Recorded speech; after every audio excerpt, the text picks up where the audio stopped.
Welcome everyone. I am Mehdi Bahmani. Today we're gonna installing VMware Workstation. Think of VMware Workstation as a superpower, not just another application. Right now you have one computer in front of you. By the end of this video, you'll turn it into a computer home lab on the same machine. Why are we doing this? Because to truly learn modern IT concept, you cannot just read a textbook. You have to build, break and fix things. We need a safe, isolated sandbox lab where you can experiment without the fear of breaking your computer. With the VMware environment we are setting up today, you will be able to master networking concept, deploy Windows servers, dive into Linux and Unix, learning cloud-native technologies such as Docker and Kubernetes clusters. No matter which IT career you choose, it all starts here. Let's prepare our hardware and build our home lab. Before we install any virtualization software, we must ensure the host computer's hardware is ready to act as a hypervisor. Virtualization requires a specific feature in your CPU, either Intel VTX or AMD-V, which must be enabled at the hardware level. First, let's verify if your machine is already configured. On Windows, press Ctrl-Shift-Escape to open your task manager. Click on the Performance tab and select CPU. Look specifically for virtualization. If it says enabled, you are ready to go. If it says disabled, we need to head into the BIOS. On Linux, open your terminal and run grep-c vmx svm /proc/cpu info. If the output is greater than 0, your hardware supports it. You can also run ls-cpu pipe grep virtualization to see the specific technology listed. If you see that it is disabled, you must restart your computer and enter your BIOS or UEFI setup, usually by tapping F2, Del, F10 or Escape during a startup. Look for terms like Intel Virtualization Technology or AMD-V. Set them to enable, save your change and reboot. I'm gonna explain general steps to enable virtualization in BIOS and UEFI. First, restart your computer. Immediately upon power on, repeatedly press the designated setup key. Command keys are F2, F10, Del or Escape. Second step, navigate to tabs labeled Advanced Configuration, Security or CPU Configuration. Third, find and enable virtualization settings. Look for the Intel Virtualization Technology, Intel VTX or SVM mode for AMD CPUs. You can also enable VTD. It is used for directed I/O and PCI pass-through. Toggle it to enable as well. Last step, save and exit. Press F10 or go to the exit menu, select save change and exit, and let the system reboot. On enterprise servers like Dell PowerEdge or HP PowerLiant, these settings are located under System BIOS Processor Settings. Now our hardware is prepared. We need to acquire the installer. VMware Workstation Pro is now completely free for personal use. We will download it directly from the official Broadcom support portal to ensure security. Go to the Broadcom support portal and sign in or create a free account. Go to the download section and search for the VMware Workstation Pro.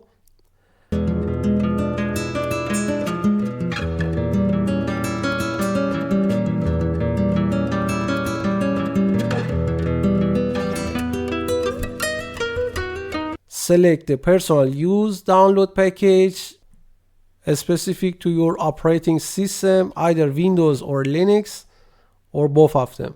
Download the latest version.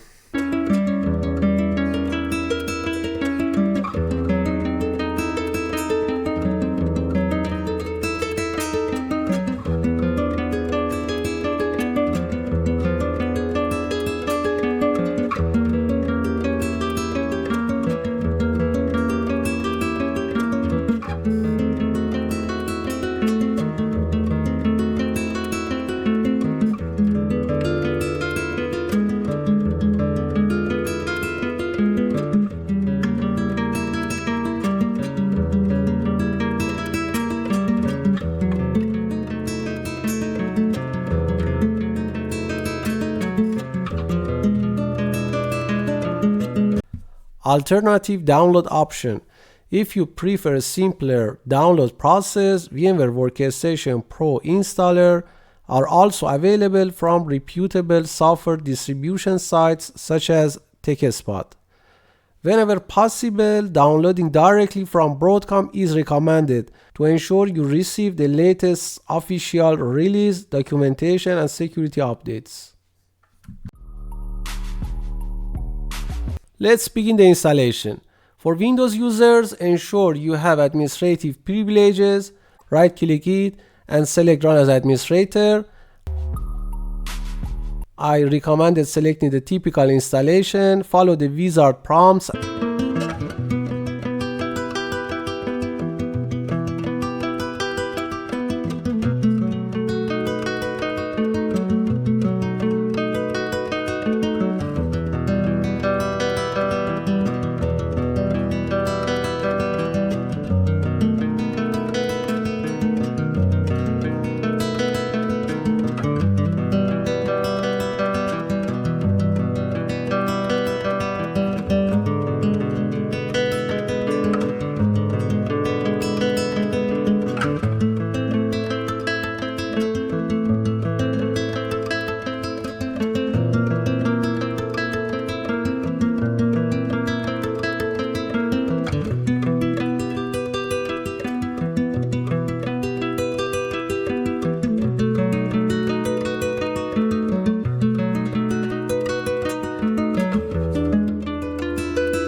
And once finished, restart your computer to finalize the virtual network drives.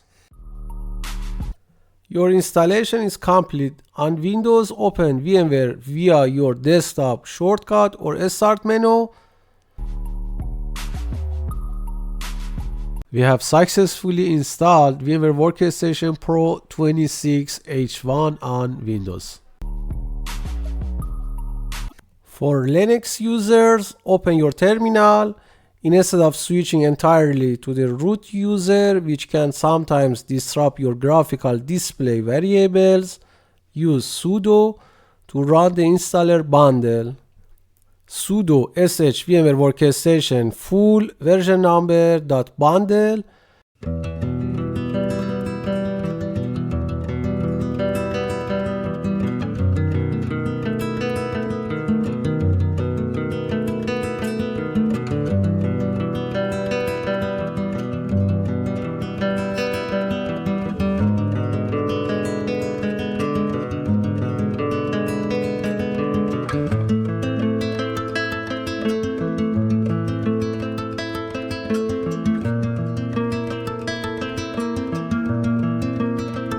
And reboot your system when finished.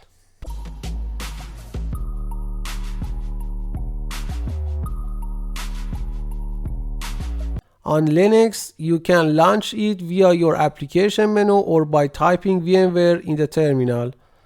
Follow the steps and accept VMware Workstation End User License Agreement. Also accept VMware OVF Tool Component License Agreement.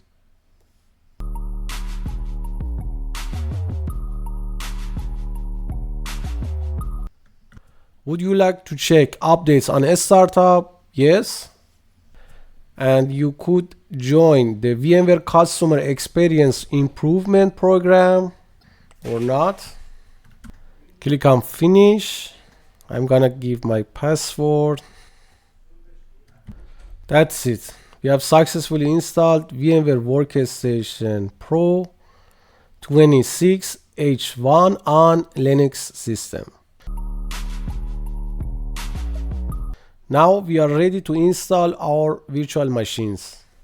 That's all for now. Take care and see you in the next one.